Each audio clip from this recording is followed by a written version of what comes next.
Hello আমার প্রিয় sweet cute বন্ধুরা, কেমন আছো তোমরা? নিশ্চয়ই আমার গল্পগুলো শুনে শুনে খুব সুখ নিচ্ছ আর আনন্দে আছো। তোমাদের আনন্দ দিতেই তো আমি নিয়মিত তোমাদের জন্য নতুন নতুন ভিডিও নিয়ে হাজির হই। তো তোমরা যারা এখনো আমার চ্যানেলটি সাবস্ক্রাইব করোনি তারা প্লিজ আমার চ্যানেলটি সাবস্ক্রাইব করে দাও। তো বন্ধুরা দেরি করো না, জলদি ভিডিওতে একটি লাইক দিয়ে চ্যানেলটি সাবস্ক্রাইব করে দাও। এত সুন্দর যে নারী, তার জীবনে কোনো পুরুষের ছোঁয়া থাকবে না এ হতে পারে না। আর অনেক পুরুষের ভিড়ে নিজেকে সবচেয়ে যোগ্য দাবিদার মনে হয়েছে অয়নের। এই শূন্যতা পূরণের এই তীব্র ইচ্ছা একদিন মধুরিমা বুঝতে পারবে। একবার হলেও মামুনির সাথে নিজের ইচ্ছা পূরণ করবে। তার এই বিশ্বাস নিয়েই কাটছে অয়নের প্রতিটা মুহূর্ত, প্রতিটা ক্ষণ। ইউনিভার্সিটিতে যেতে বাসের জানালায় বসে ভাবছে অয়ন আজ সকালে মামুনির কথাগুলো। প্রথমে একটু লজ্জা পেয়েছিল সই, কিন্তু পরক্ষণেই একটা অসম্ভব সম্ভাবনা। বরফ কি তাহলে গলতে শুরু হয়েছে? যদিও মামুনি সবকিছু দর্শন মধুরিমার রাগের কারণে হয়েছে, কিন্তু সেটা তো গত রাতেই মিটমাট হয়ে গেছে তাদের মধ্যে। তারপর আজ সকালে দেখানো, আবার জিজ্ঞাসা করা, কিসের ইঙ্গিত বহন করছে এসব? ঠোঁটের কোণে দুর্বোধ্য এক হাসি ফুটে উঠেছে অয়নের। না, সে বোকা না। বোকা হলে সব পরীক্ষায় ফার্স্ট হতো না সে। বাসটা জ্যামে আটকে আছে, এমনিতেই গরম আজ, তারপর সকাল থেকেই তেতে আছে শরীরটা। কি সুন্দর মামুনির সবকিছু। উত্তেজিত হয়ে উঠেছে অয়ন। তাহলে কি মামুনির সবকিছুই ওইটার মতো এত সুন্দর? কাল রাতে তো মামুনি যখন রেগে সব দেখিয়ে ফেলেছিল, এসব ভাবছে অয়ন। এখন একটা বাথরুম পেলে বেশ হতো, কিন্তু দেরি হয়ে গেছে। আজ বাস থেকে নেমে সোজা ক্লাসে যায় অয়ন। বায়োকেমিস্ট্রির ছাত্র সে। ক্লাসে ঢুকে পড়া আর প্র্যাকটিক্যালের চাপে সব ভুলে যায় সে। অয়ন বেরিয়ে যেতে রান্নাঘরে ঢুকে মধুরিমা। অন্যদিনের মতো যাওয়ার আগে আজ তার গালে চুমু খেয়েছে, কিন্তু গতকালের তুলনায় সবকিছু অন্যরকম ছিল আজ। ছেলের ছোঁয়া পেয়ে কেমন যেন একটা অনুভব করেছিল আজ। সে আজ নিজের যুবক ছেলের স্পর্শে তীব্র ইচ্ছা জেগে উঠেছে তার ভেতরে। জানে মা ছেলের যে সীমান্ত রেখা তা অনেক আগে পার হয়ে এসেছে তারা দুজন। এখন যতদিন পারা যায় ছেলেটাকে পূর্ণ ঘনিষ্ঠতা থেকে দূরে রাখতে হবে তার। কিন্তু নিজেকে কি সামলাতে পারবে মধুরিমা? নিজের উপরে তো বিশ্বাস হারিয়ে ফেলেছে সে।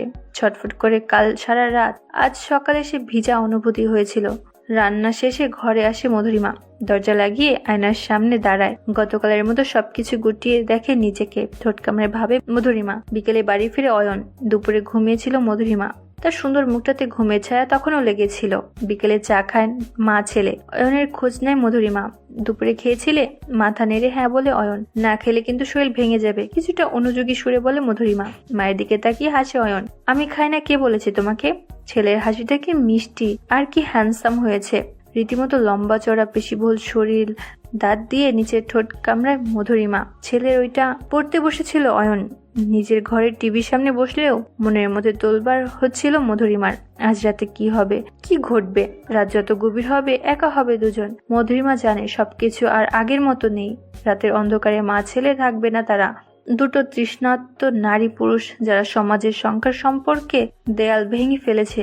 অয়ন যেমন নিজের মায়ের প্রতি তার অস্বাভাবিক ইচ্ছা প্রকাশ করে ফেলেছে, মধুরিমাও তাকে বুঝিয়ে দিয়েছে মা হিসেবে সেও প্রশ্রয় দেবে ছেলেকে। না, অন্য কোনো পুরুষকে চায় না সে। ইচ্ছা পূরণের অতটাও জ্বালা নেই তার। শুধু অয়ন কষ্ট পেয়ে দূরে সরে যাবে এটা ভাবলেই বুকটা হাহাকার করে ওঠে তার। কেন এমন হলো? কেন মা ছেলের স্বাভাবিক সম্পর্ক গড়ে উঠল না? ভেবে পায় না সে। সবকিছু স্বাভাবিক অয়নে শুধু একটা বিষয় ছাড়া।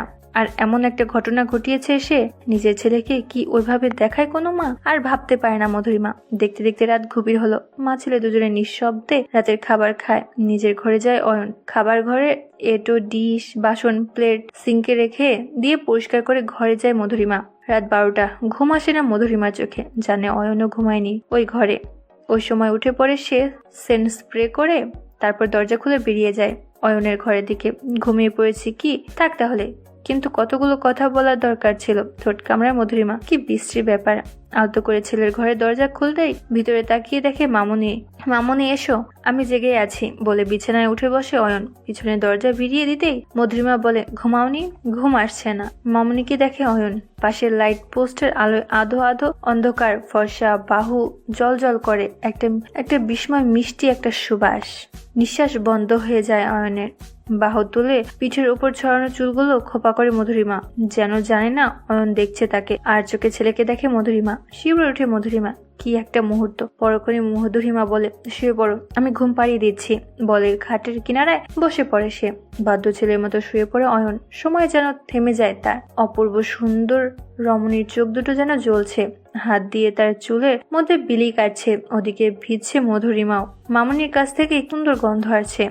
অয়ন ঘুমিয়ে যাও বাবা বলে আরেকটু ঝুঁকতে আলতো করে অয়নের কাছে ছোঁয়ালো মধুরিমা। মামনির নরম ছোঁয়ায় নিজের উপর নিয়ন্ত্রণ হারায় অয়নের অবস্থা খারাপ, একটা লজ্জা সেই সাথে প্রবল উত্তেজনা। অয়ন মনে মনে ভাবে, এই সুযোগ যখন পেয়েছি তখন মামনির সাথে একবার হলেও নিজের ইচ্ছা পূরণ করে নিব।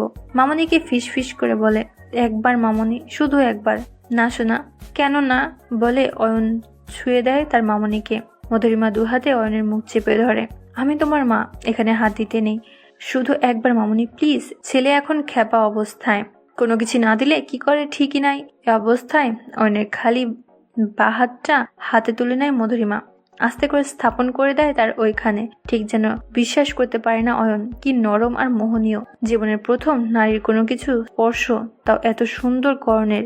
যাক, মনে মনে ভাবে মধুরিমা। ছেলেটা দৃষ্টিটা ফেরানো গেছে অন্যদিকে। যা কেলেঙ্কারি হচ্ছিল, পরিণামে আজ রাতে তার সবকিছু দিতে হতো ছেলেটাকে। এখন যে করে হোক উত্তেজনার প্রমোশন কমাতে হবে ছেলের, না হলেন সে জানে আজ রাতে নিস্তার নেই তার। তারপর মা ছেলে মেতে উঠে সে অচেনা সুখের ঢেউয়ে। তারপর শেষ করে মা ছেলের ইচ্ছা পূরণ। যে শুয়ে পড়ো বলে বিছানার দিকে ইশারা করে মধুরিমা। বাধ্য ছেলের মতো যে শয় অয়ন। এগিয়ে যেয়ে তার পাশে বসতে অয়ন আবার আবদার করে বসে। শোনো, তুমি যা চাও তা এক্ষুনি পাবে না তুমি। কিন্তু বলতে না বলতেই উঠে বসে অয়ন। দুহাতে আঁকড়ে ধরে আর বলে, মামনি আমি যে আর পারছি না বলে হাহাকার করে ওঠে। একটু কড়া রাগী গলায় বলে মধুরিমা, শোনো, লিসেন টু মি। তুমি যদি আমার কথা না শোনো আমি কিন্তু চলে যাব। মায়ের এই ব্যক্তিত্বময়ী রাগী রূপটা যেন ভালো লাগে, তেমনি ভয়ও লাগে অয়নের। তাই মধুরিমা রেগে যেতেই, সরি মামনি, আর ভুল হবে না বলে আবার শুয়ে পড়ে অয়ন। শোনো অয়ন, যা তুমি চাও এখনই তা তোমাকে দিতে পারবো না আমি। কিন্তু মধুরিমা হাত তুলতেই থেমে যায় অয়ন। আমার কথা শেষ হয়নি। আমি বলিনি যা তুমি চাও তা কখনো পাবে না। যা চাও তা তোমাকে অর্জন করে নিতে হবে ধীরে ধীরে। হ্যাঁ, এই সময় বিকল্প কিছু হবে, কিছু পাবে তুমি, কিন্তু কিভাবে, কতটুকু পাবে সেটা আমি ঠিক করে দেব। মনে মনে ভাবে অয়ন। আশার আলো একেবারে নিভে যায়নি তার। যেটা তার লক্ষ্য সেটা সে ধীরে ধীরে পাবে। নাও এবার শুয়ে পড়ো, চোখ বন্ধ করো বলতে চোখ বোঝে অয়ন। ছেলে ঠিক মতো চোখ বুঝে ছেলের প্রতি মনোযোগ ঢেলে দেয় মধুরিমা। তার লাজুক ছেলেটাকে দেখছে।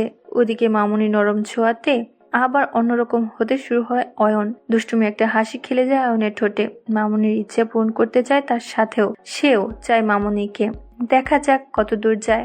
আরো 5 মিনিট যায়, কান্না পায় মধুরিমার। আর একটু হেলে এসে যাবে সে, তখন অয়নের হাতে নিজেকে সঁপে দিতে হবে তার। সে আর নিজেকে ধরে রাখতে পারবে না। নিজেকে সঁপে দেয় তার ছেলের কাছে। তার আবারও মেতে ওঠে নিজের ইচ্ছা পূরণে। তো বন্ধুরা, আজকের গল্পটি তোমাদের কেমন লাগলো ফেসবুকে মেসেজ করে আমাকে জানিয়ে দিও। আর আমার চ্যানেলের অন্যান্য গল্পগুলো শুনে এসো। আর অবশ্যই ভিডিও দেখতে লাইক দিয়ে চ্যানেলটি সাবস্ক্রাইব করে দিও প্লিজ। তোমরা সবাই অনেক ভালো থেকো। আর নিয়মিত আমার গল্পগুলো শুনবে কিন্তু। আমি নিয়মিত তোমাদের জন্য নতুন গল্প নিয়ে আসবো। আর ফেসবুকে আমার সাথে আড্ডা দিতে জলদি ডিসক্রিপশনে দেওয়া লিঙ্ক থেকে ফেসবুকে আমাকে মেসেজ দাও। Bye bye.